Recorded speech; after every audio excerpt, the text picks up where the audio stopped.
Bu sizni aniq qiziqtiradi. Ko'plab kandidatlar orasida ingliz tilida fikrlash degan tushuncha mavjud. Lekin bir savol tug'iladi. Qanday qilib? Hozir ko'rib chiqamiz. Birinchi qadam: stop translating in your head. Ya'ni har bir so'zni o'z tilimizdan ingliz tiliga tarjima qilish o'rniga to'g'ridan-to'g'ri ingliz tilida gapirishga harakat qilish. Buni amalga oshirish uchun kichik harakatlardan boshlashimiz kerak. Birinchidan, atrofimizda ko'rgan hamma narsani tasvirlashdan boshlaymiz. Misol uchun, I see a phone, I see a cup, I see something.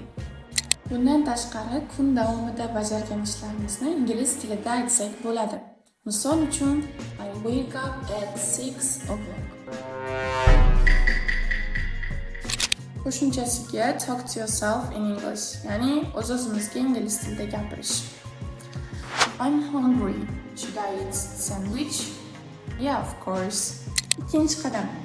Bularni davomiy qilib turish orqali miyamizni ingliz tilida fikrlashga o'rgatsak bo'ladi.